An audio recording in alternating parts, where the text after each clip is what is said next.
नमस्कार, मैं डॉक्टर विराग श्रीवास्तव। मैं आई सर्जन हूँ भव्य हॉस्पिटल सिविल लाइंस में मुरादाबाद में। आइए आज हम बात करते हैं आँख की सबसे कॉमन बीमारी के बारे में, जिसको सभी लोग जानते हैं, मोतियाबिंद या कैटरेक्ट। जैसे कि हम सभी जानते हैं कि मोतियाबिंद में आँख का जो नेचुरल लेंस है वो एज के साथ साथ धुंधला हो जाता है और उसको निकाल के हम ऑपरेट करके उसमें दूसरा intraocular lens, artificial lens implant कर देते हैं। आजकल ये टेक्निक बहुत ही इजी है, बहुत ही कारगर है, बहुत ही अच्छे रिज़ल्ट है।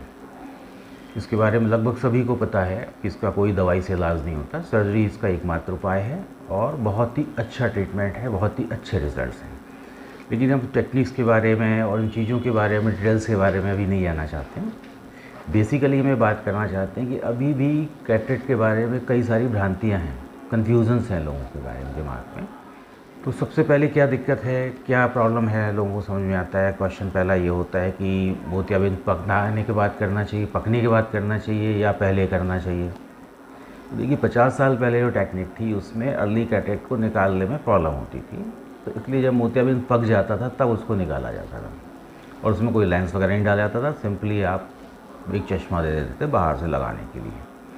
लेकिन अब टेक्निक्स बहुत चेंज हो चुकी हैं, कंप्यूटर आ चुका, सबसे मशीनें आ चुकी हैं, सारी चीज़ें चेंज हो चुकी हैं, तो आप किसी भी स्टेज में कैटरेक्ट को निकाल सकते हैं, ऑपरेट कर सकते हैं, लेंस डाल सकते हैं। और अगर आप पहले करेंगे तो रिज़ल्ट बेटर होंगे, पकने पे करेंगे तो कॉम्प्लिकेशन के चांसेस ज़्यादा होते हैं। अगर अर्ली स्टेज में करेंगे या बीच की स्टेज में करेंगे तो रिज़ल्ट बहुत अच्छे हैं और कॉम्प्लिकेशंस मिनिमल हैं। अब दूसरा सवाल ये आता है जो अक्सर पूछा जाता है हमसे ओपीडी में, पेशेंट्स आके पूछते हैं कि साहब किस चीज़ में कब कराना चाहिए हमें ऑपरेशन, जल्दी करा लें या रुक के कराएं। वो देखिए पर्सन टू पर्सन वेरी करता है किसका क्या काम है।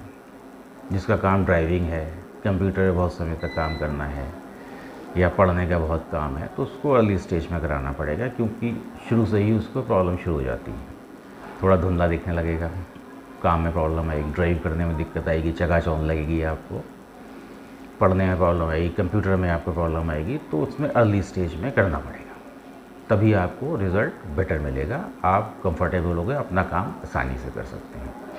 अगर कोई ऐसा व्यक्ति, इसका ज़्यादा काम नहीं है, एजेड पर्सन है, घर में ही रहना है, कोई ख़ास काम नहीं है, तो वेट कर सकते हैं जब उन्हें कंफर्टेबल लगे पेशेंट्स को कि अब हमें दिक्कत हो रही है, अब हमें रूटीन वर्क में भी प्रॉब्लम हो रही, तब ऑपरेट करेंगे। लेकिन इंतज़ार ना करें उसके पकने का या बहुत हार्ड होने का, है ना। तो आप अर्ली स्टेज में या बीच की स्टेज में करा सकते हैं जब भी आप कंफर्टेबल हो, जब आपको रिक्वायरमेंट लगे। तीसरा सवाल ये आता है कि हम किस मौसम में कराएं।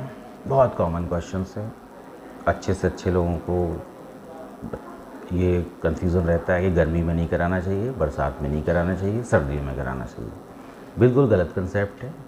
ये भी 50 साल पुरानी बात है, जब स्टलाइजेशन बहुत बढ़िया नहीं होता था, ओटी कंडीशंस बहुत बढ़िया नहीं थी, मेडिसिन बहुत बढ़िया नहीं थी, टेक्निक बहुत रूट टाइप की थी। लेकिन अब बहुत सोफिस्टिकेटेड टेक्निक है, बहुत अच्छी एंटीबायोटिक्स दवाई है हमारे पास, स्टलाइजेशन के बहुत अच्छे मेथड्स हैं, time to time sterilization check करा जाता है, ओटी कंडीशंस चेक करी जाती है, तब ऑपरेट किया जाता है। तो किसी भी कंडीशन में, गर्मी हो, सर्दी हो, बरसात हो, जब आपको प्रॉब्लम है तब कराएं। आप वेट ना करें मौसम का। उस वेट करने के चक्कर में बहुत लोगों का मोतियाबिंद पक जाता है या हार्ड होता है, तो प्रॉब्लम होती है उसमें, पेशेंट के रिज़ल्ट उतने बेटर नहीं मिलते हैं। इस कन्फ्यूज़न में मेरी आपसे रिक्वेस्ट है, कभी भी किसी की बात पे ध्यान ना दें। जब भी आपको प्रॉब्लम लगे आके ऑपरेट कराएं। मेरा आपसे अब यही कहना है। बाकी इसके बारे में बातें और डिटेल्स हम अगले वीडियो में करेंगे। धन्यवाद।